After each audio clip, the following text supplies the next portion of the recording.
debout le forçat de la faim. La raison commence sous la terre, c'est l'éruption de la faim. Alors, les amis, bonsoir. C'est le franco-congolais à qui les jeunes congolais ont demandé d'être présents dans l'activité, en tout cas politique du Congo. Ce matin très mal, hein, je ne vous le cache pas, avec ce soleil, une petite éloquation au niveau des mollets. Il fallait les dégourdir les jambes à midi. Et ce soir, je pense que, on va dire, ça va de mieux en mieux. Et je n'ai pas suivi le discours du président français. J'avais le mal qui était là. Et donc, je l'ai suivi par les truchements de Jean-Luc Mélenchon et d'autres. Et je ne m'attendais pas à grand-chose parce que le président de la République nous a habitués, qui pense que c'est encore la grande récréation. C'est-à-dire, c'est des nanas autour, bornes dans la rue de Varennes, à Matignon. Vous avez, je pense, Madame Pivet à l'Assemblée nationale, une autre dame,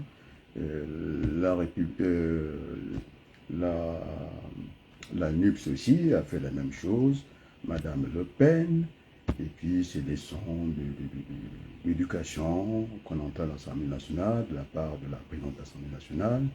Cette condescendance que moi je ne supporte pas, on doit lui dire bonjour impérativement, non, le respect mutuel. Donc il y a plein de règles pour dire bonjour à quelqu'un. La personne la plus prête peut dire bonjour. Donc c'est un débat pourri à l'Assemblée nationale. Et je pense que mon message est entendu jusqu'au niveau du palais royal, du côté du président du Conseil constitutionnel, M. Laurent Fabius, que finalement c'est un grand bordel au niveau de l'hémicycle. Il fallait s'y attendre. M. Macron n'a pas pris ses responsabilités. Cette fuite en avant, ne voulant pas débattre, alors que j'avais indiqué ici, en tout cas le message est passé. Je pense que c'est le travail du pédagogue, du laboratoire, qui est en train maintenant de faire ses effets. Donc la République, c'est le carrefour, et que la démocratie, c'est discuter. Et donc ça n'a pas été compris. Donc on ne récolte que ce que l'on sème. Et donc, M. Macron, il n'y a plus d'attractivité politique au niveau du palais de l'Élysée. En tout cas, la politique française se joue à l'Assemblée nationale avec les nanas, tout le monde a compris. Ça devient un peu très bruyant, on ne traite pas des dossiers, c'est des matu, matalana et tout. Et bon, ça fait plaisir à certains. Moi, je n'ai pas de problème avec les nanas, je suis un bon mari, je pense que je le serai aussi peut-être dans l'avenir. Et donc, les nanas partout, c'est la distraction, c'est du marketing politique, alors qu'on ne doit pas faire du marketing politique. Je pense qu'il faut voir le contenu. Je pense qu'en marketing, que ce soit en marketing politique, c'est le produit qui fait l'emballage et non le contraire. Donc, vu les exigences du monde, je pense que les deux, et le produit et l'emballage, devaient être conformes pour rentrer dans ce petit village planétaire, ce qu'on appelle en marketing dans le commerce international. On ne peut pas aller avec le bouche à oreille, même si le produit était bon, et puis ainsi de suite. Donc je ne vais pas m'attarder sur la politique française. Elle est dans un niveau médiocre. Je l'ai dit, ça a été relayé par Laurent Fabius, président du Conseil constitutionnel. J'ai encore entendu, en tout cas, Jean-Luc Mélenchon. Je lui ai dit bonjour, là où il est au Mexique, qui a essayé en tout cas, de faire part de son ressenti depuis la part de la politique française. Mais j'aurais aimé que la politique française se discute un peu en France, mais enfin, il n'y a que la règle admet l'exception, donc on est dans l'exception, sauf que de temps en temps, il faut durcir le ton. Je suis celui qui sait faire la différence entre la règle et la procédure. La procédure, il n'y a pas de cadeau. Bon, maintenant, je vais faire cap au Congo, un peu de morceaux de musique, essayer en tout cas de venir au rendez-vous de cette causerie politique. Sous l'esclave, debout, debout, le monde va changer de base. Nous ne sommes rien, soyons tous. C'est la lutte. Donc on disait que c'était la lutte finale. Et donc Bon, j'ai pris un peu de force avec la marche, ça fait du bien à notre corps. Et donc, cap au Congo, où j'ai suivi le principal opposant du Congo. Faites-moi signe si vous m'entendez pas très bien. Faites-moi signe. Et donc, l'opposant principal en train de lire un discours, petit A, petit B, sous forme d'anaphore. Et je pense qu'il est sur place sur le terrain. Et c'est pas ce discours-là. Ça doit venir du cœur, avec une certaine dynamique, dynamisme, avec un certain dynamisme, j'allais dire. Et tel que c'est lu comme ça, comme un mourant, je pense que nous sommes dans une situation très grave dans notre pays et que ces discours-là que j'ai suivis chez Perrin, bon, c'est vrai, c'est pourquoi je comprends que la jeunesse congolaise a besoin que, malgré dans la situation qui est la mienne, que je revienne encore prendre du service par devoir que je viens du Congo, et tel que le Congo est dirigé aujourd'hui, il ne faut pas s'attendre à grand-chose, c'est de la poubelle, ces élections j'avais dit bien avant, et vous avez cette diasporie ou diaspora, et dont je ne fais pas partie. J'avais dit que je faisais partie des Congolais de l'étranger parce que je fus candidat à la députation française pour les Français de l'étranger. Et donc, on m'a vu à Brazza pour 3 jours, hein, parce que j'avais plus Ethiopian Airlines, on va dire 5 jours, mais en tout cas, je suis resté 3 jours au Congo, 2 jours à Brazzaville, une journée à Pointe-Noire. On ne m'a pas vu dans les bars dancing en train de remuer ou bien de parler avec toutes les Congolaises pour rien. Et donc, après, j'étais attendu par Madame Tobira, aussi du côté de Campienne, pour le candidat radical de mon parti du côté de l'Oise. Et donc, je suis rentré à Paris assez rapidement. Et d'ailleurs, mes petits frères ont été bousculés parce qu'on disait comment ce grand homme qui est envoyé, c'est quand même l'exception, c'est du jamais vu. Et d'ailleurs, j'étais même gêné à l'aéroport quand on a dit les Français d'un côté et puis les nationaux de l'autre côté. Alors, avec le visa que j'avais pour venir faire la politique au Congo, j'ai vu le passeport tourner un peu. J'étais un peu gêné, mais bon, c'est comme ça. Et puis, c'est bien comme ça, et tant mieux. Nous pour nous et demain, l'international sera le genre humain. C'est la Alors, envoyez-moi des petites fleurs pour que je sois au courant que l'émission est suivie. Je suis en direct. Faites partager en tout cas le direct.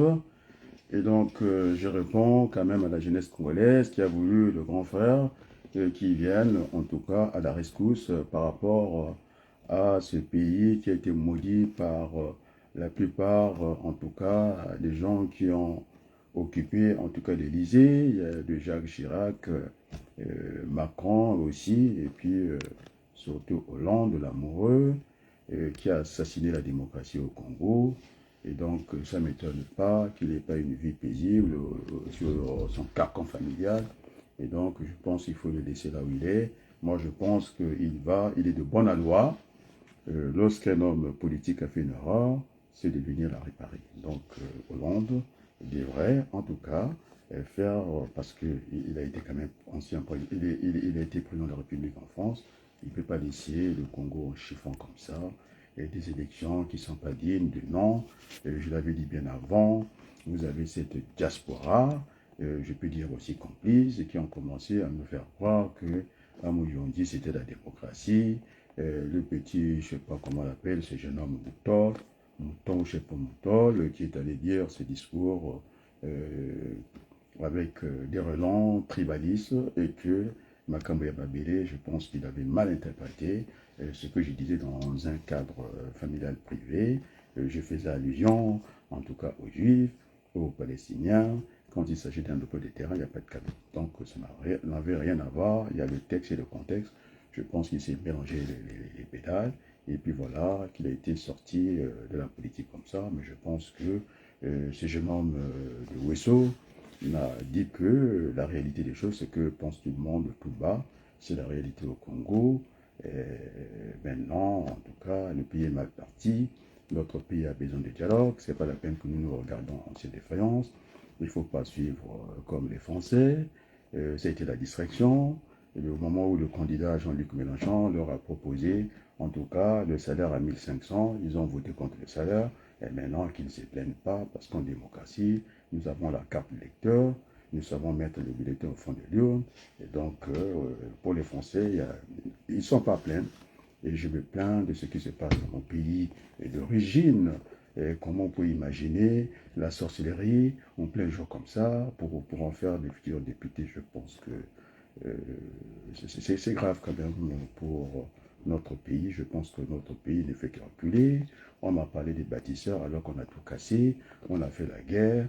Et depuis qu'on a fait la guerre, et toutes les infrastructures ont été cassées.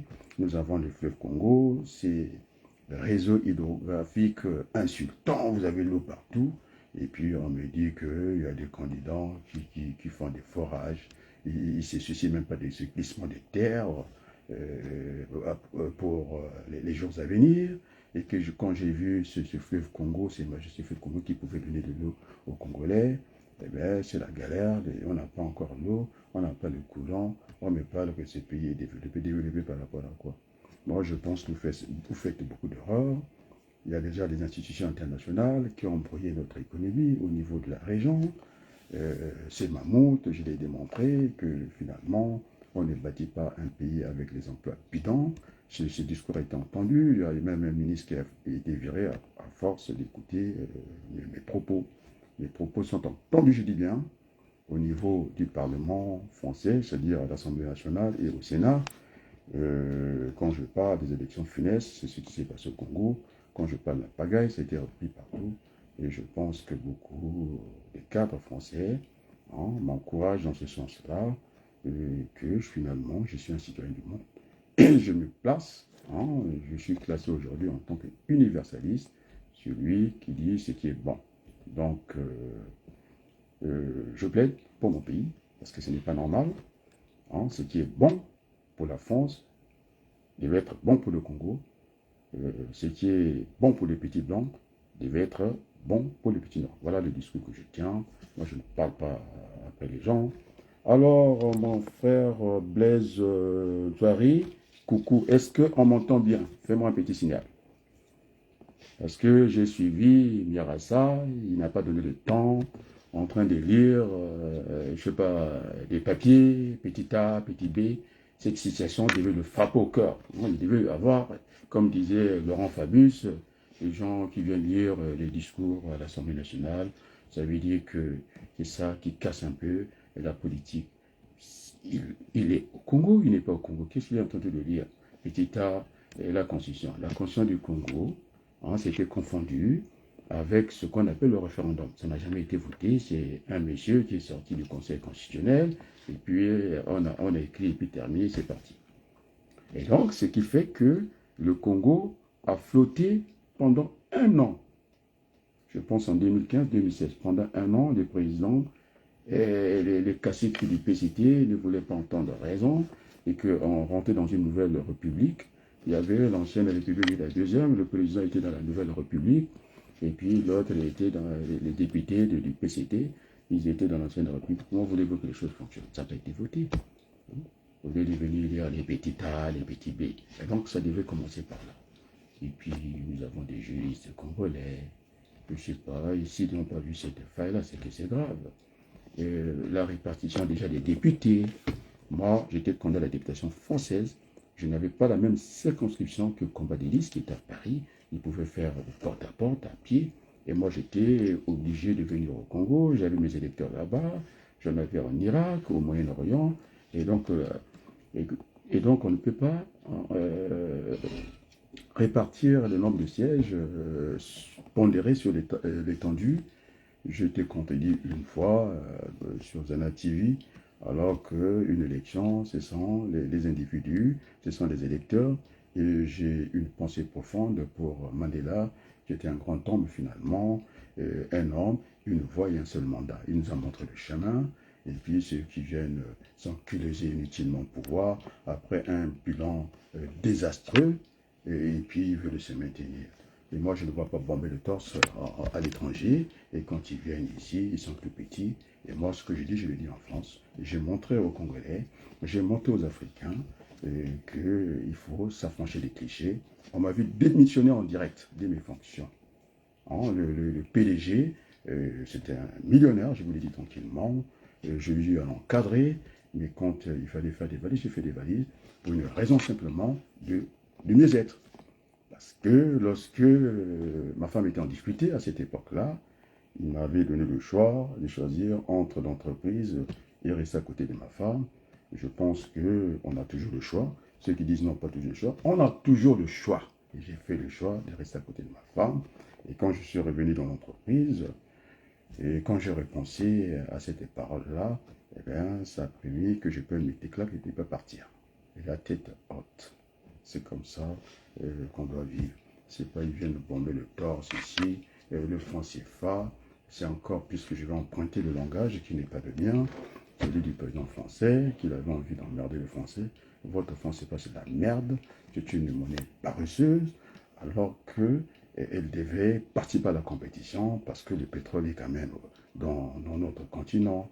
Allez, on prend quand même la masse monétaire de tous les pays qui sont dans la zone francophone, de venir loger tranquillement l'argent au trésor public français, alors que cette monnaie devait être arrimée à l'euro, ce qui n'est pas le cas. Vous avez cette parité fixe, c'est-à-dire elle ne bouge pas. Vous croyez que les Français, ils ont regard de regarder le franc CFA? Mais la pauvre monsieur, celui qui est le grand ministre de l'économie ici, il ne connaissait même pas la valeur du franc CFA. Quand il lui a demandé, il ne savait même pas. C'est tout à fait normal. Une valeur est fixée par une banque centrale, c'est-à-dire par l'État.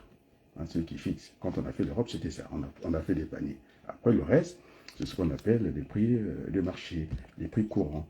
Et donc, on ne peut pas faire des prévisions avec des prix courants, incapables de le contrer. Alors, donc, avec ces aberrations, et quand on voit un CFA entre deux zones, c'est-à-dire celui qui est au Tchad, ne peut pas les faire, en tout cas ses affaires, au Niger, alors qu'il n'y a même pas de l'eau, il n'y a même pas un champ magnétique, et vous voulez vous éterniser au pouvoir pour faire quoi? Il faut venir vous battre à la place du monde. Le monde est devenu un village planétaire. On ne peut pas continuer avec, moi je n'ai pas un problème générationnel. Vous m'avez vu, lorsque je reçois des collègues qui sont dans la formation, j'étais clair. Moi je n'ai pas écrasé les Africains parce que l'ennemi du Nord, c'est lui-même le Nord. Moi je l'ai vécu toute ma vie en France. Vous voyez comment je discute avec mes collègues? Très calmement. Nous faisons honte à notre continent. Nous avons encore, puisque les gens qui ont dit que le chemin de l'exil avec une frontière à la Méditerranée. Vous savez combien de gens qui meurent? Parce qu'on m'envoie ces vidéos, les bateaux qui se renversent dans la mer comme ça, et on ne fait rien. On ne dit rien. Ces femmes qui sont esclaves dans d'autres pays. Vous avez les Nations Unies. Alors c'est là qu'on nous attend, et c'est pas de venir bomber le torse inutilement dans notre propre pays. Alors il faut te fendre. Ce n'est pas la peine de nous regarder en chaîne de faïence, nous perdons beaucoup de temps. Ça fait 40 ans que cette comédie dure, il faut que ça arrête à un certain moment. Et moi, je ne jette pas la pierre à qui que ce soit. C'est une responsabilité de tout le monde, sauf moi. Comme disait Milongo, quand on lui parlait de ces guerres ethniques qu'il y a eu au Congo, il dit non, non, moi je ne suis pas comptable de ça. Il nous avait dit ça à la propre la Chapelle. Il dit non, non, non, non. Il dit je ne suis pas dedans, je n'ai jamais eu des milices, j'avais déconseillé ça. Et voilà, ces gens, ces battent en guerre, qui n'ont aucune légitimité, et qui forment le Sénat avec des administrateurs maires, et vous avez quand même un fleuve au Congo qui est en bas, puisque je suis du plateau des 15 ans, et quand j'ai vu ces jeunes, sous la pluie comme ça, l'eau arrivait au niveau du cou, ce sont des images que moi je cache, je ne montre pas aux gens, c'est même... Comment on peut supporter une telle réalité? Vous avez M. Mirassa et qui vient me lire son discours. On ne sent même pas la force. Petit A, petit B, la Constitution. Mais est-ce qu'il y a une Constitution au Congo? Est-ce qu'elle a été votée? Par qui? Vous l'avez confondu au référendum. Petit A, petit B, vous avez cette diaspora qui s'enflamme. L'eau a coulé sur le pont. On m'a parlé que la démocratie était née à Mouyonzi, les sœurs se sont embrassées. Alors, qu'est-ce qu'on constate? Je pense qu'il faut avoir beaucoup de recul. Moi, j'ai fait la prévision économique et sociale, donc j'avais cette base de données. Je savais que ce qu'on appelle, ceux qui ont travaillé dans les mathématiques, une étroite dérogation. Et je pense que si vous avez le coefficient directeur qui est pourri, c'est négatif. Il ne faut pas s'attendre à quelque chose. Donc, ça, c'est dans le cas de la prévision. Donc, je leur consentais, c'est-à-dire je pouvais leur laisser, en tout cas, concéder ce que j'ai moi-même indiqué, la prospective politique, la méthode de scénario, des hypothèses. Donc, dans cette hypothèse, ils pouvaient parler, mais franchement, ça a été un bruit assourdissant pour rien. Nous sommes rattrapés par la réalité, c'est que les pays n'ont pas que des tricheries, les cartes ont été fabriquées. Non, on n'organise pas une élection comme ça, déjà. Alors, moi, je ne sais pas s'il faut former les chefs des bureaux des présidents. Maintenant, on va le faire en direct pour qu'ils comprennent. Président et les assesseurs. Après, vous prenez les candidats, les membres de chaque candidat, il peut venir. C'est le président qui prépare les bureaux de vote. Il ne peut pas avoir un bulletin de plus, c'est pas vrai. Le nombre d'inscrits, si sont 500, 500 bulletins. Si c'est un bulletin unique, 500 bulletins. S'il y a 2 candidats, 500, 500. Et s'il y a 3 candidats, et d'ailleurs, on vous interdit quand même, bon, il y a des gens qui forcent, de prendre au minimum 2 bulletins. Et vous avez là, l'épaisseur des bulletins, ça diminue au fur et à mesure. Même quand ça diminue, on essaie de rééquilibrer pour ne pas influencer les gens. C'est comme ça que ça se passe en France. Une fois terminé, puisque vous n'avez pas la lumière chez vous, nous avons tout... nous sommes insultés par le réseau hydraulique du Congo, il y a de l'eau partout. On ne sait même pas faire des micro-barrages. Et puis voilà, et puis voilà. Et donc, on n'a même pas le courant à un certain moment de la journée, c'est le délestage. Et donc, qu'est-ce qu'il faut faire? Vous arrêtez le bureau de vote à 17 h. Vous prenez l'urne transparente, vous renversez sur une table. Vous préparez des enveloppes pour 4 tables à peu près. Les gens vont compter à votre devoir. Il y a 2 côtés qui comptent. Après, on compare les résultats. Et puis, on compile au niveau déjà du bureau de vote et on envoie en compilation à la mairie. Mais ce n'est pas votre ministre de l'administration. Mais vous le connaissez assez. C'est de la mafia. Et vous jouez avec ça. Mais le résultat doit être proclamé tout de suite. Moi, on m'a dit qu'on a vu des gens avec triple identité. Il y a des gens qui ont voté 10 fois. Et ça donne quoi pour moi qui suis statisticien? C'est-à-dire que le nombre de votants est supérieur au nombre des inscrits. C'est un scandale politique. Il faut arrêter cette élection-là et puis entamer le dialogue. Peut-être on aura une chance de faire décoller notre pays. Hein? Notre pays, avec toutes les richesses que nous regorgeons au Congo, on est la dernière quand même économie du monde. Alors, toute cette élite qui est en France, qui court après les miettes, les petits postes, qui manque un peu d'élégance, a commenté sur cette élection de merde. Il n'y a pas d'autre mot, parce que tout a été faussé, et parce qu'il faut limiter les dépenses dans une campagne électorale pour l'égalité de tous les candidats. Vous avez des candidats qui vont chercher les petits voyous de Kinshasa, venir jouer la guitare, et puis le contribuable, avec l'argent du contribuable congolais, et les gens n'ont pas à manger, et puis un premier ministre qui vient ouvrir l'eau, des vaches, l'eau des puits, l'eau des puits, et il ouvre une ferme, il croit qu'il a donné l'eau potable aux Congolais. Ça, c'est l'eau du XVIIIe siècle que les Français, quand ils étaient encore paysans, avant que l'autre chaîne de l'économie s'affirme, ce que j'ai appelé la production. Et c'est là qu'ils sont devenus ouvriers. Moi-même, quand ils sont ouvriers, ils ont eu la petite télécommande, et ainsi de suite. Mais notre pays ne fait que reculer. On n'a pas l'eau, on n'a pas l'électricité. On me dit qu'il y a un monsieur, un cacique, qui disait qu'il n'a pas fini le développement du Congo. Franchement, vous jouez avec les mots ou vous plaisantez. Et donc, les Congolais sont appelés à s'asseoir ensemble parce que la violence n'apportera rien au Congo. Il faut que, c'est un impératif, que nous puissions nous asseoir, d'essayer de laver ce linge sale en famille. Parce que ça ne marchera pas, je vous le dis tranquillement. Tel que en France, on est dans une majorité minoritaire au Congo. Vous avez pris tous ces enfants qu'on a initiés à ciel ouvert comme ça à la sorcellerie pour devenir des députés. Vous avez ces relations de père en fils. C'est-à-dire qu'au niveau des sièges, en termes de sièges, qu'est-ce qui va arriver au Congo? Au niveau du Parlement, nous aurons la moitié des sièges seraient occupés par ces voyous. Par ces voyous-là. Je ne pense pas que ce soit les plus doués de la République. Je suis en train de voir Blaise Zoré. Je pense que C'est des gens qui ont fait des bonnes études en France, nous autres et tout ça. Et donc, on ne peut pas, c'est-à-dire qu'il y a même plus, comment on appelle ça, l'excellence dans notre pays. Hein, c'est la pagaille et tout le monde concourt à ça. Donc, jusqu'au niveau de la diaspora qui avait une carte à jouer parce qu'on participe sur la balance des paiements économiques de notre pays, parce que nous envoyons des Western Union, et puis Western Union n'est même pas une banque. L'économie moderne admet qu'on ait des crédits au niveau simplement de ressources, c'est-à-dire quand je vais parler des budgets des ménages. Vous voulez qu'on fasse tout ça ici? Alors, donc ça demande du temps. Ça demande du temps, donc on ne peut pas, en tout cas, développer un pays avec ce que vous faites là. Déjà, distribuer l'argent, c'est une faute. Et je veux savoir l'avenir de ce monsieur avec une casquette, avec tout le PCT qu'il avait sur sa chemise, pour ne pas parler du Premier ministre Makosso, que j'avais eu, qui m'avait appelé accidentellement au téléphone par 2 fois. Je lui avais dit tout mon desiderata, ce que je pensais. Il le sait très bien, mais là, j'étais déçu.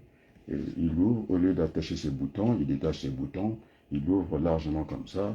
On voit, c'est la fille du président de la République. Mais qu'est-ce que ça a à voir? Et quel est le message qu'il renvoie aux Congolais? Et c'est sa copine ou c'est de l'économie? Il parle de quoi? Moi, je ne sais même pas de quoi il parle. Pourquoi il ouvre? Attendez, il y a quand même une tenue. Moi, j'étais à l'école de la tenue de la retenue. De se gêner pour ne pas gêner les autres. Mais c'est quoi? C'est ce comportement-là, abject comme ça, il vient, et puis pavane, et vous avez des ministres qui dansent, hein, parce que ça leur manque. Après avoir abruti les Congolais, on a cassé l'école, ils dansent par rapport à quoi? Par rapport à quel résultat? Alors ça s'est produit en France ici. Un peu de musique, je viendrai sur Olivier Singh, je pense que, est-ce qu'il est encore en vie? Je ne pense pas.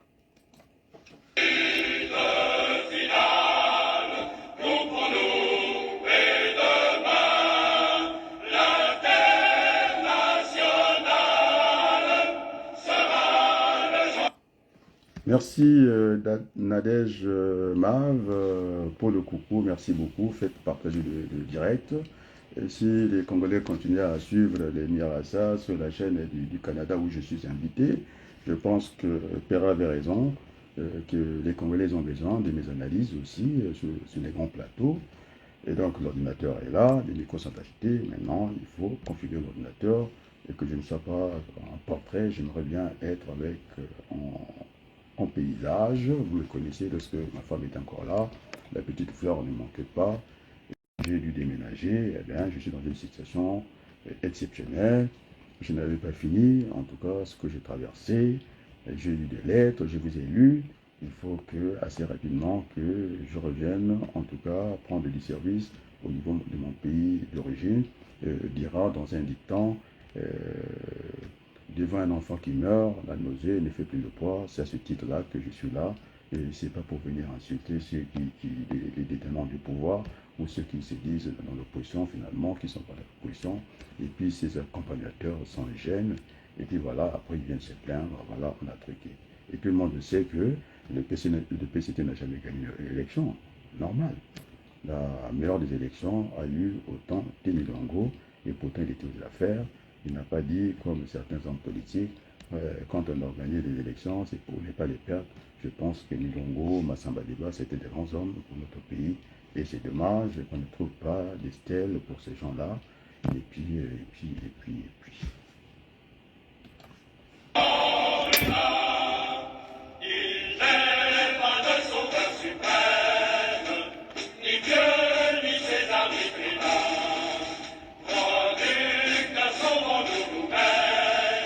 Il n'y a pas de sauveur suprême.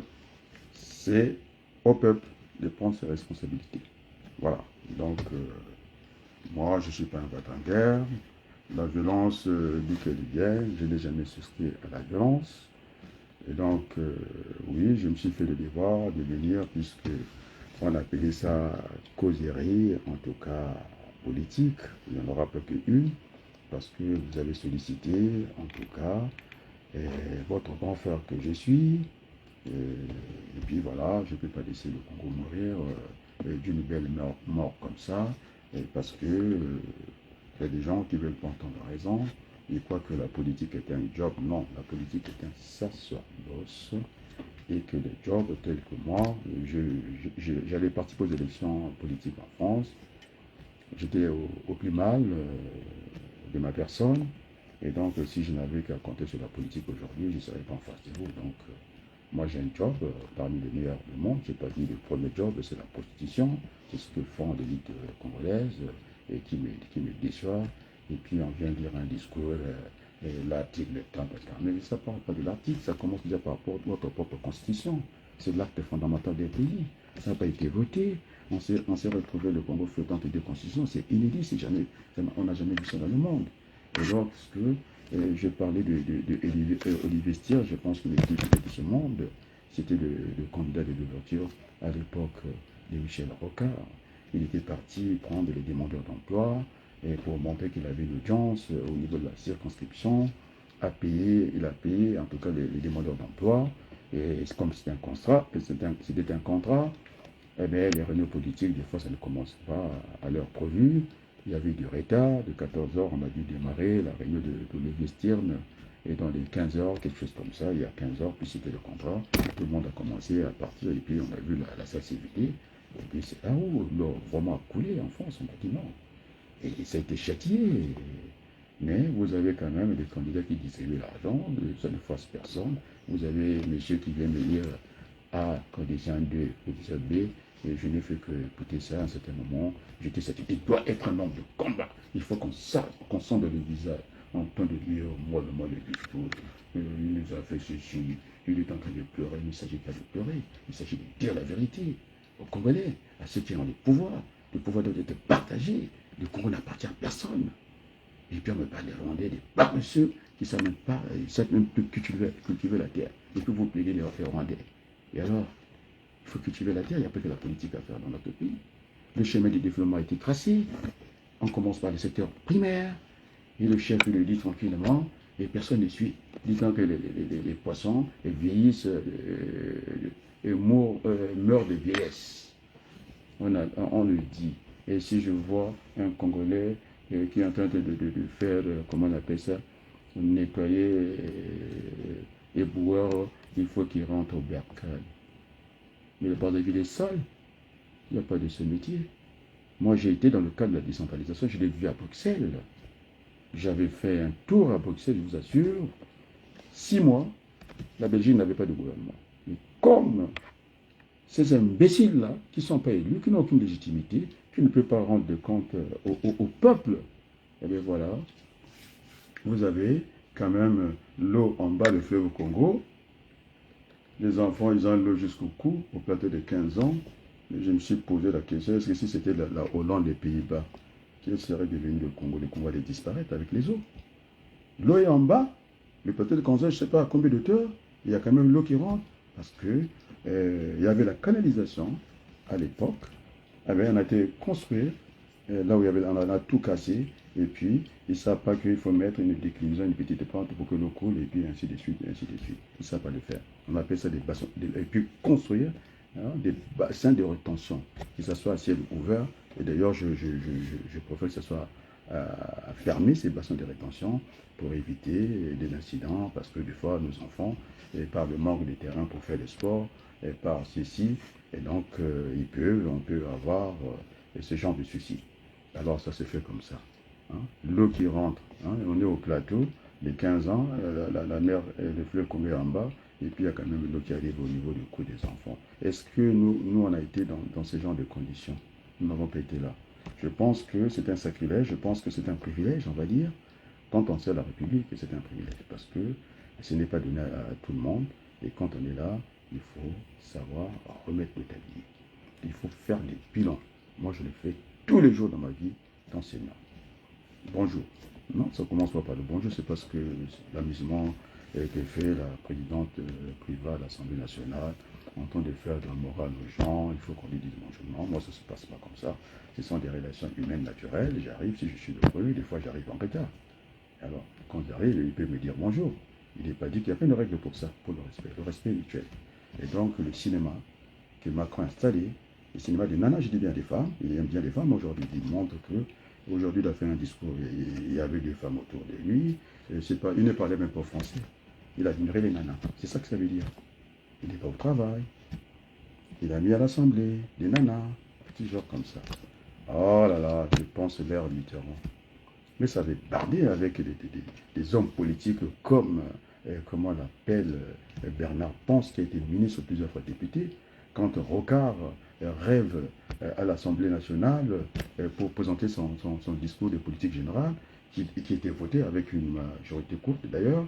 C'est ce que Borne n'a pas fait parce qu'elle a une majorité minoritaire, elle ne peut pas prendre le risque. Et donc, ce gouvernement n'a pas de légitimité. Et donc, ça ne représente que, en tout cas, leurs propres intérêts.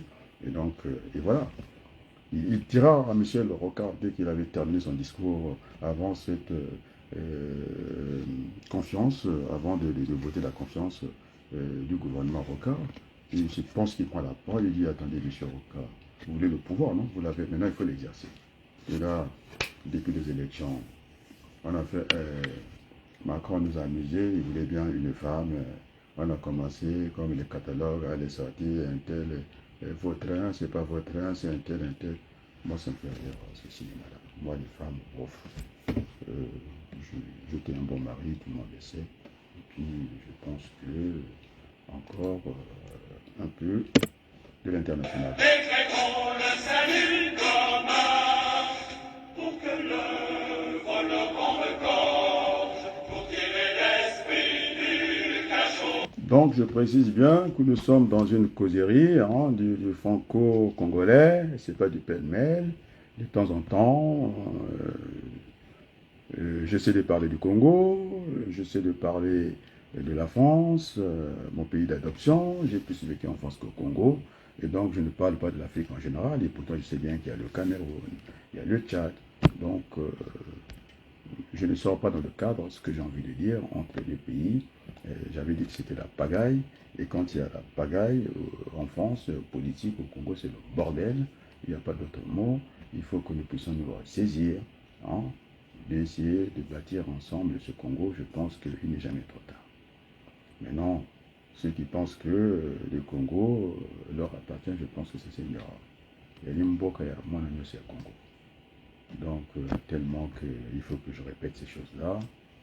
Je pensais que quand on avait donné, puisque j'ai fait une année à la grande école de Poto, donc je connais toutes les rues, que ça commence par la rue Bakongo, vers l'école de Saint-Vincent, là-bas, et que ce soit la rue Banza, la rue Bateke, la rue Yakoma, tous ces Basundi, vers, je sais pas, vers Mongaï là-bas, je connais tout ça. Moi, je trouvais que c'était très bien pour la culture, parce que la culture, c'est ce qui montre aussi la puissance d'un pays. On a vu, maintenant, nous, on mange les Chinois, et on produit chinois, on mange les Chinois, maintenant, ils ont des restaurants et tout. Et donc, je pense qu'au niveau de la culture, ça devait nous apporter quelque chose. Bon, ça a balkanisé notre pays.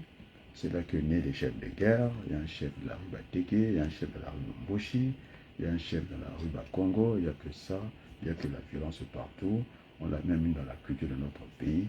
Et je ne suis pas étonné qu'on aille vénérer celui même que l'autre disait au Benga, au Savonnon de Brazza.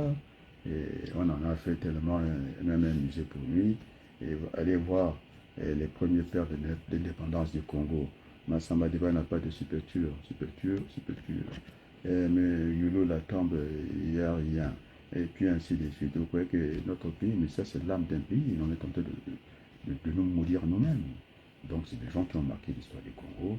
Il faudrait qu'on revienne au carrefour, au bon sentiment, d'essayer de construire ce pays. Ce n'est que comme ça, avec une critique constructive. Moi je n'ai insulté personne, quand je prends la parole. Je pense que c'est un appel. Je répondis par rapport à ça. Et puis voilà. Soufflons nous-mêmes notre forge, battons le fer quand il est chaud. C'est la lutte finale, groupons-nous et demain. Il faut battre le fer quand il est chaud. Je pense qu'ils ont manqué un peu de tact. La proclamation d'une élection devait se faire dans la circonscription, en commençant par les bureaux de vote. Mais tellement que vous avez des procès-verbaux, vous croyez qu'ils ne sont pas des démocrates. Depuis 40 ans, ils font la même chose. Ils ne vont même pas se gêner, dit-on qu'ils sont nés avant la honte, donc il ne faut pas compter sur eux. Et ceux qui me disaient que du côté d'un Tchétché, c'est un juriste brillant, il connaît l'affaire des juristes au Congo, ça n'a rien à voir. lorsque l'on est dans un régime autoritaire, il n'y a pas de loi qui peut... On ne peut pas parler de la loi, on ne peut pas parler du droit, je ne pense pas. Et tel que les choses sont engagées, déjà il y a inégalité au niveau des moyens des candidats.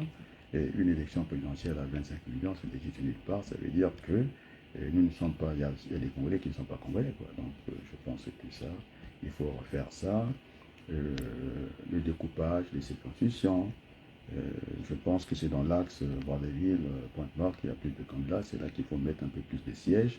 Parce que j'ai donné mon exemple propre dans la députation française que finalement, je faisais plus, j'utilisais ma voiture, les avions pour aller chercher les électeurs parce que j'avais choisi cette circonscription. Et donc, quand il y a une fondos, vous avez au kilomètre carré des fois 0,1. Et donc, quand il n'y a pas du monde, il n'y a pas d'électeurs, on met la gendarmerie. Et alors, tout ça, vous avez faussé. Après, vous avez encore installé encore une autre difficulté, essayer de laisser installer ces enfants gâtés de la République, ceux qu'on apprend à la sorcellerie, qui deviendront finalement la majorité en nombre de sièges, et c'est une minorité qui sera majoritaire pour essayer de changer la Constitution, ce que j'ai compris. Donc, ce n'est un secret pour personne. Et pour faire une révision constitutionnelle, c'est ce que parle, je pense, M. Miressa. Je ne sais pas de quelle constitution il parle. Moi, je sais que la constitution n'a pas été votée. Et puis pour réviser, je ne sais pas quoi. Donc, on est toujours dans ce désordre-là. Et je pense que pour réguler une situation, il faut passer par autre chose. Je pense qu'il faut passer par le dialogue pour réparer un peu tout ça. En dehors du dialogue, vous pouvez me dire, vous qui avez fait le droit, et ceux qui sont inquiétés, ils ont fait le droit, qui viennent me dire ici si la constitution congolaise, celle dont on fait allusion, si ça a été voté par les Congolais. Ça n'a jamais été voté par les Congolais. Et donc, nous sommes dans ce flou total-là. Et donc, moi, je ne crois pas à ça. Et quand je vois l'homme politique qui est sur le terrain et qui vient lire mollement son discours, c'est cela, c'est même pas ça. Je pense qu'il faut commencer. Moi, j'aime commencer vers le commencement. Il faut commencer au commencement.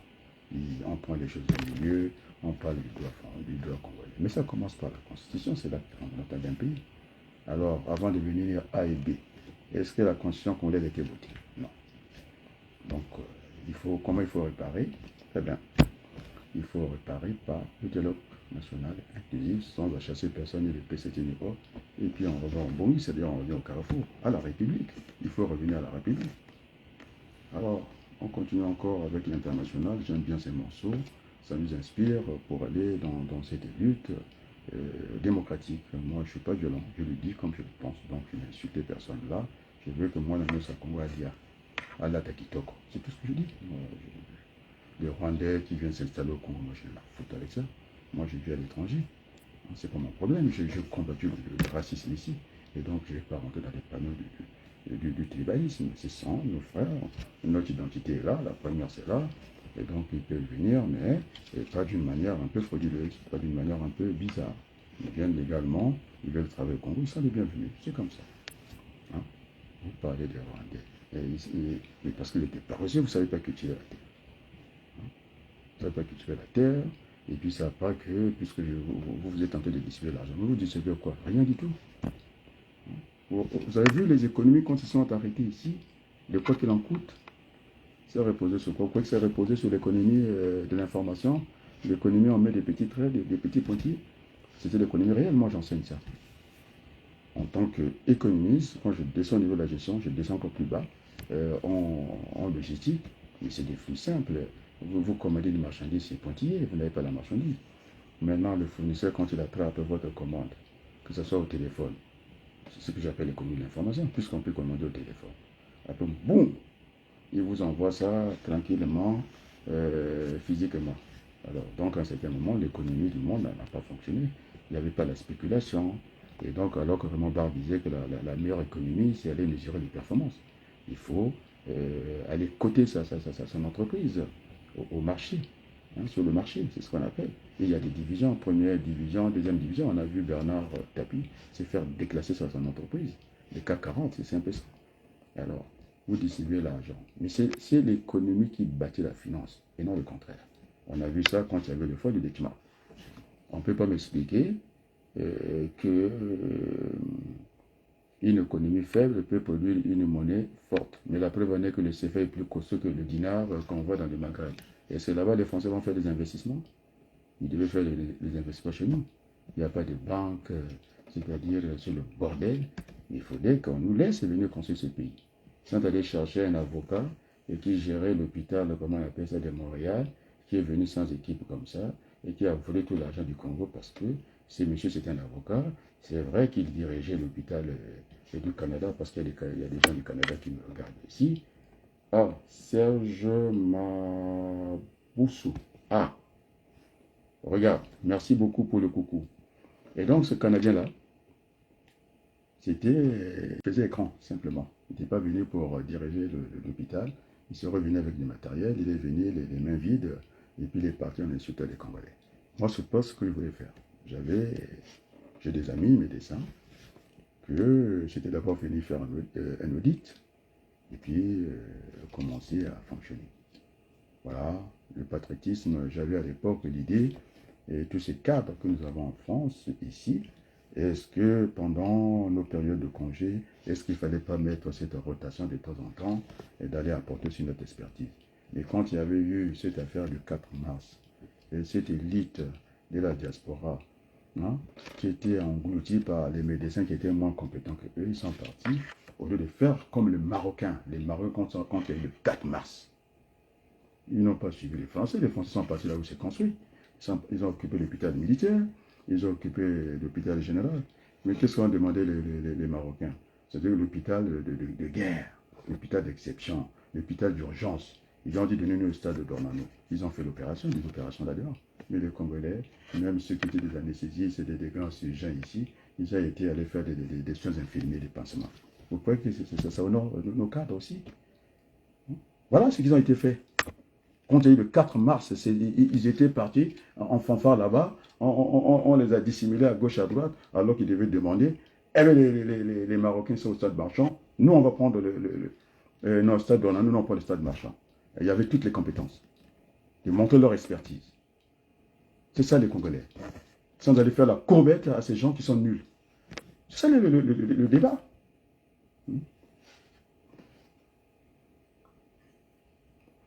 Allez, on va mettre encore un peu de musique.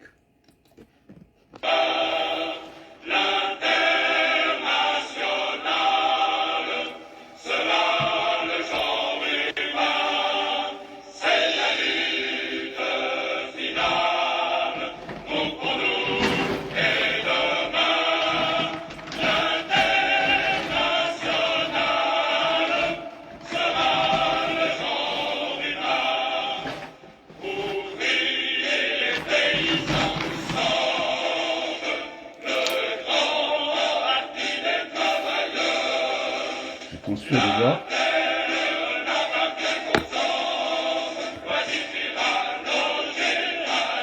Voilà comment est-ce que même la diaspora a réagi. Ils ont montré le voyeurisme ici en France. Ça parle pour ne rien dire. C'est toujours comme ça. Servir ces vauriens qui sont au Congo. Leur faire la courbette. Je me suis tombé. Faire la courbette. Et tous les discours ils ont pompé ici, ça y est, la démocratie, le débat. Il y a une façon de présenter l'information parce qu'il y a aussi la désinformation et puis il y a aussi la communication qui est là. On est dans trois niveaux différents. Ils ont parlé, moi je les ai écoutés, moi j'étais sceptique. J'ai dit la démocratie ne peut pas commencer en Rwandie. Parce que ces gens-là, ils ont fait la guerre. Ils sont débattus en guerre. Ils n'ont aucune légitimité jusqu'à aujourd'hui. Parce que, comme explique, puisque monsieur il est en train de lire, petit A, petit B, est-ce que le Sénat est légitime? Dès l'instant qu'on nommait, ou on continue à nommer des administrateurs meurent, alors que ce devait être les grands électeurs, mais pas. Alors, si vous avez déjà nommé les maires des grands électeurs, maintenant, vous avez fait le jeu de la mafia. Et donc, je ne sais même pas de quoi ils parlent, ces gens-là. Aucun dynamisme, il vient chez mon frère Perrin qui m'a demandé, en train de lire ces pages, comme un mourant, un petit chéri babou, article 2, quand on a dit moi, on va, mais c'est pas le problème, il faut faire le dialogue. Comment ça la dialogue? Parce que sinon, notre pays-là, heureusement, économiquement, il n'existe plus. Il ne reste que la géographie, parce que les frontières sont intangibles. Il n'y a que ça. En dehors de ça, il n'y a rien. Il faut savoir faire les choses. Hein? Vous allez même surchauffer votre économie, l'argent qui est distribué, ça n'a pas de valeur. Parce que l'argent doit être proportionnel. On a vu ça quand j'ai démontré l'économie en France ici. Hein? Moi, je fais partie, et je suis influencé par les Maurice Allais. Vous croyez que j'ai fait l'histoire de la pensée économique ou la pensée de l'histoire ou l'histoire de la sociologie? Moi, je ne fais pas ça. Je suis économiste de formation. Donc, je dois chiffrer. Je ne suis pas seulement sur des idées reçues. Vous voyez comment j'enseigne les Français ici. Ils ne savent même pas faire l'inventaire, même au niveau bac. Ils ne savent pas le faire. Ils font un inventaire simple comme ça. Et inventaire informatique ou théorie ou virtuel, je ne sais pas quoi. Ils partent là-bas, ils font un tour là-bas. Ils partent, puisque ce sont des magasins pédagogiques. Encore si c'est grand, et c'est grand, ils disent qu'il faut avoir 500 références, il faut avoir 100 mètres carrés, des fois on n'a pas les 100 mètres carrés. Donc c'est vous qui allez arranger le Congo. Même déjà ici, c'est compliqué. Des fois, des petits inventaires. Bon, moi, des marques connues. Il y a aussi inconnu. Si c'est connu, on enregistre. Si ce n'est pas connu, si c'est volé. Et puis, il faut qu'il y ait l'inventaire. Mais l'inventaire que moi, je vais imposer dans mon bouquin, hein, la marchandise rentre par le coût. Je peux vous faire encore la formation d'un prix.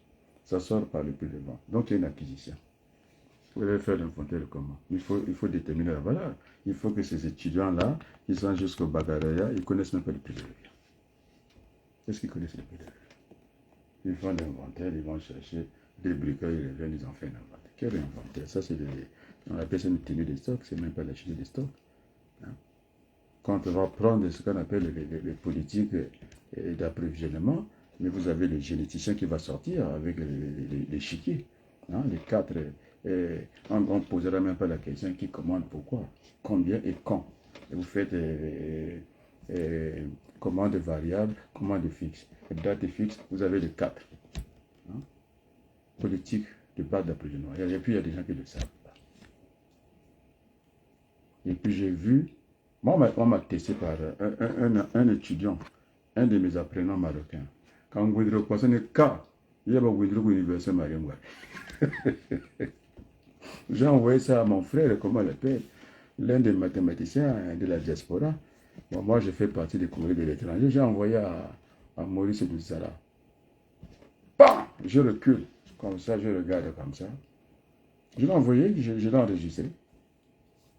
Et le petit Marocain a dit, vous savez de quoi vous parlez. La même équation qu'on a donnée à l'université, où le chercheur, le professeur agrégé et qui enseigne à l'université Mariam Ngouabi, incapable de faire une petite équation. Moi-même, quand je prépare, c'est vrai que je ne sais pas tout. Là, je vous assure que le petit Marocain a transpiré. Il a transpiré devant tout le monde. Et plutôt, je n'étais même pas disposé, j'étais sur autre chose. Il dit, voilà, vous parlez de votre parcours, vous avez fait un bac scientifique, et Bah, équation en direct comme ça. Je l'ai envoyé à Maurice, vous allez regarder ce qu'on m'a piégé. Il a dit petit A, Sassou Nguesso, petit B, son fils, petit 3, la famille, petit 4, nous sommes membres. Mais ça, c'est que les discours. Il n'y a aucun dynamisme. Et tout mourant comme ça, il faut que temps. Le jour que je vais lire mon cours, moi, je vais vous fournir. Moi, je ne peux pas lire mon cours. Je ne peux pas lire mon cours. Comment je vais lire? Je donne du goût à mes apprenants, hein, et pour qu'ils soient aussi formés comme moi. Mais j'étais influencé par les Jacqueline Fourastier, j'étais influencé par Jean Bénard, de la Sorbonne, en microéconomie approfondie. Il me disait, vous voulez que je vous parle de Ramsès et Boité? Il n'y a que Massamba Sissana qui va comprendre parce qu'on a connu le même professeur, je pense, puisqu'il est plus âgé que moi, peut-être 4 ans bien avant. Quand je parle de la tarification, au coût moyen, pas au coût marginal, un mot le dit là. Il n'y a que Massamba Sissana qui va comprendre. Il lui disait, on peut régler le système en le déréglant. Moi, j'ai pris l'exemple de votre cycle de vélo. Quand c'est tendu, comment on règle, il faut détendre. Quand c'est détendu et comment il faut régler votre chaîne de vélo, il faut faire le contraire. Donc la déréglementation, c'est la réglementation. Donc même si le PC a triché, vous avez l'opportunité de casser ça. Parce que de compter sur place. Parce que compter quand même 500 bulletins, et par regret de vote, vous n'êtes pas capable, et vous prenez les rapports, vous envoyez ça, on me dit qu'en Tchétché, on fait le droit. Quel est le droit?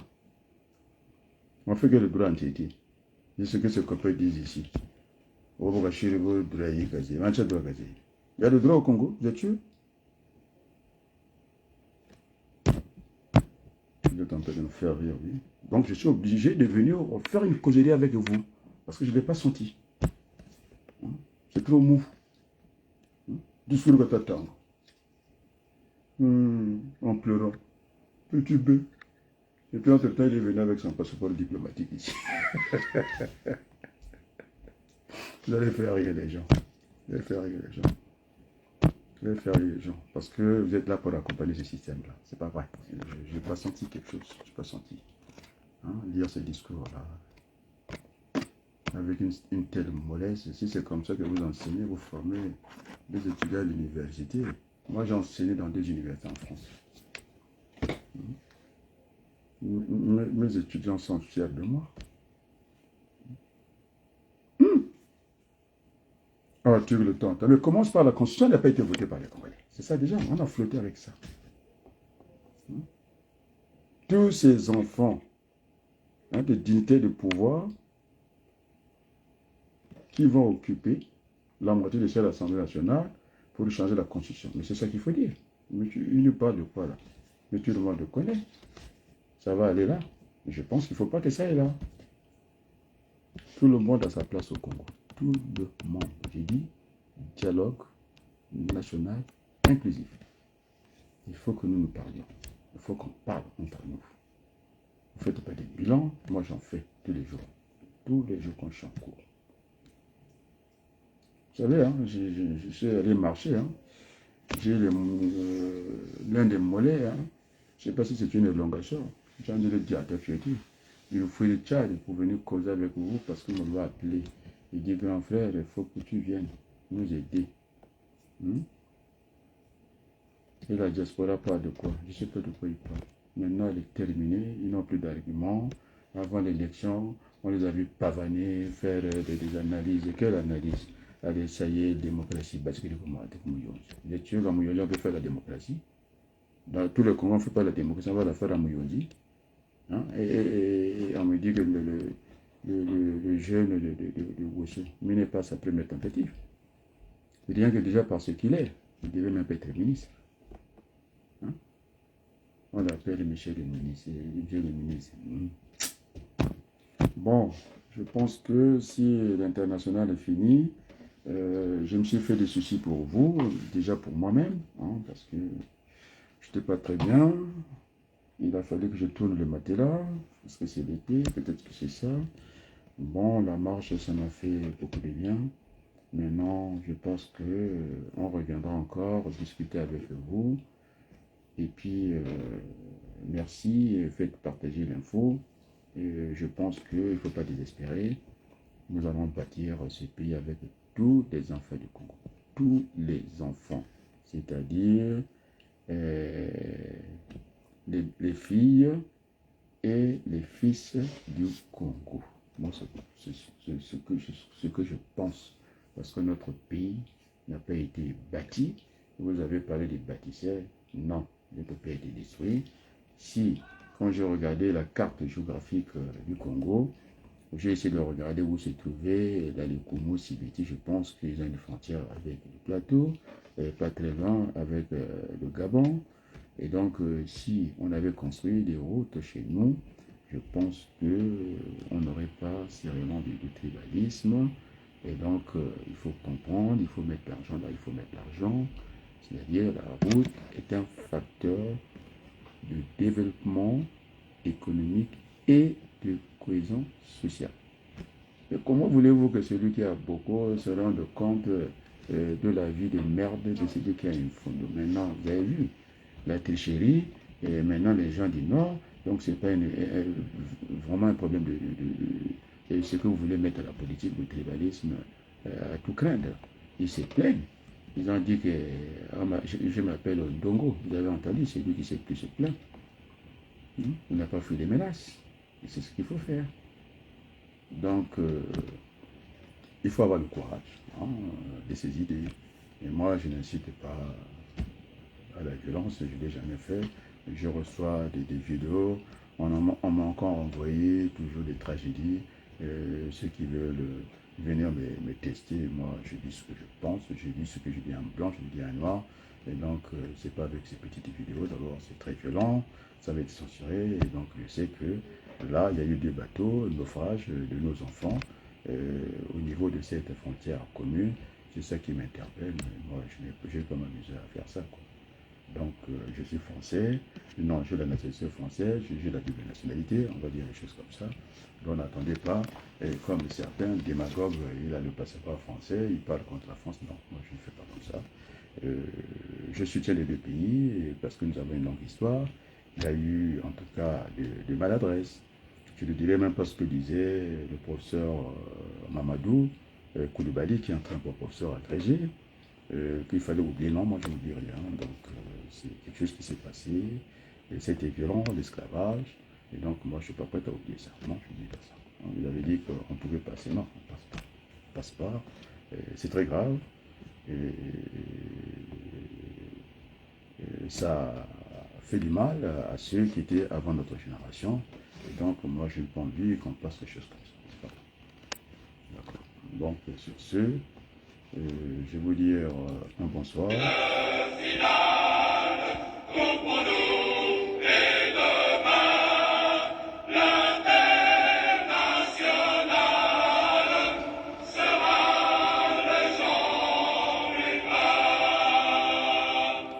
Bye bye. À très bientôt et merci beaucoup pour une autre causerie politique. Si l'actualité l'exige, je passerai parce que j'ai vu la mollesse du côté de celui qui est à Brazza, a venu dormir avec son discours comme ça. Même à la télévision, non. C'est pourquoi j'ai réagi. Et donc, les Congolais n'ont pas à se regarder en chien de faïence. Ils doivent être côte à côte. Et puis de dire à ces hommes politiques, ces voyous, tout le temps en train de juxtaposer les populations. Et notre avenir n'est pas là. Parce qu'on sait que, comment on appelle ça, un pays en paix pourrait être trivial et à moitié développé, pour ne pas dire que la paix est essentielle au développement. Donc la meilleure façon de faire la paix, c'est pas toujours par les armes, ça peut passer par une stabilité économique. C'est ce qui fait que nous avons une monnaie à parité fixe. Alors notre politique est instable. Ici, ils ont une monnaie à parité variable, c'est-à-dire qu'ils bougent. Ils ont un pays stable. Donc, des fois, normalement, la stabilité développe la stabilité, ce qui n'est pas le cas. Donc, il s'agit de suivre ce que font les autres. Les armes sont fabriquées ici par le Conseil de sécurité. Ils ne les consomment pas, ils veulent nous faire consommer les armes. Est-ce qu'on est obligé de consommer les armes? Non. Et donc, je pense que nous avons un cerveau photosociolaque. Et une fois de plus, bonsoir.